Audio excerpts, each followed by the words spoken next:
Good morning, children. Today we'll continue with the characteristics of neoclassical school of poetry. This class of poetry was originated in the early 18th century, and this was a golden age for Rome, where the queen, and this was a golden age for Rome, and in England also. This tendency was adopted during the reign of Queen Anne. Now we'll continue with the neoclassical school of poetry. Look at the board. The writers of this period were governed by the ancient rules and principles. They were essentially influenced by Rapin and Boileau. Now what happens? The writers of this period, that is the writers of the neoclassical school of poetry, this period, they were governed, means they were supervised. उनको कौन rule करता था? उनको ancient rules and principles, they have to follow ancient rules and principles that was influenced by two people, Rapin and Boileau. The principle of reality and the supremacy of these rules was considered most significant, and individuality or novelty was completely rejected. Now see, these principles were the law, kind of law.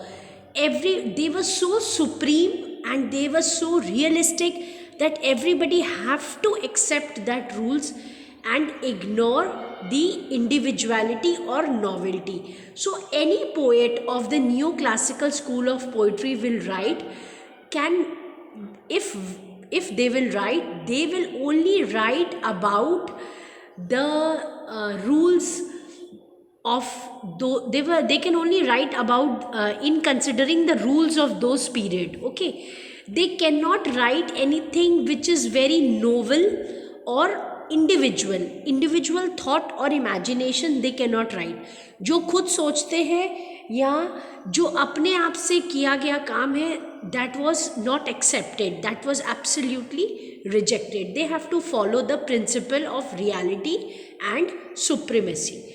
This period is also called the period of reason in a good sense. Now, this period is not only known as the neoclassical school of poetry, but it is also known as the period of reason in a very good sense.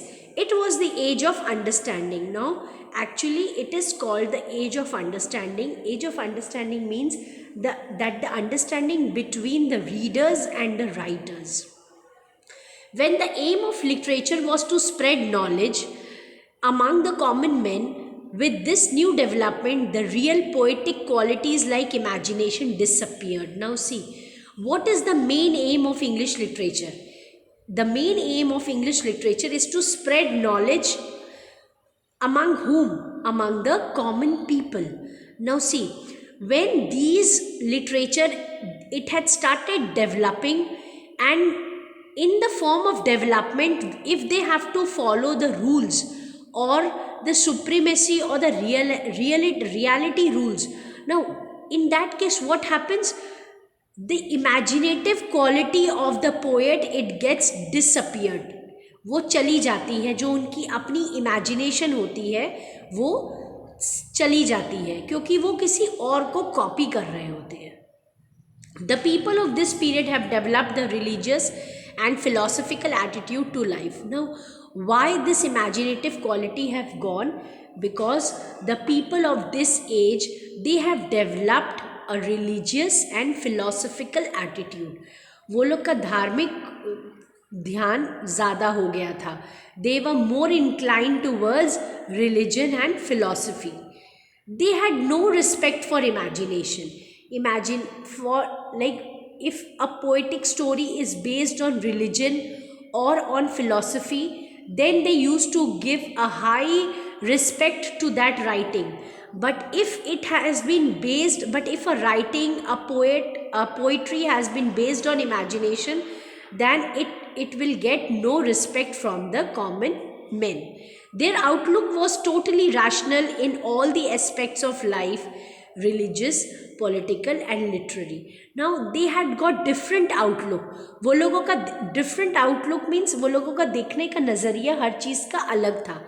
For religion, they were different. For political, they have got different outlook. And for literary writing, they have got different outlook. Imagination was considered to be dangerous. Now, see, actually, imagination is considered to be very dangerous today also. I'll tell you why. If you imagine anything, imagination has got no limit. You can imagine that you are sitting on a clouds. Okay, imagination has got no boundaries. So that is why imagination was considered to be dangerous, and they were more inclined towards philosophy and religious. Naturally, there was a little depth and inspiration in the work of the poets.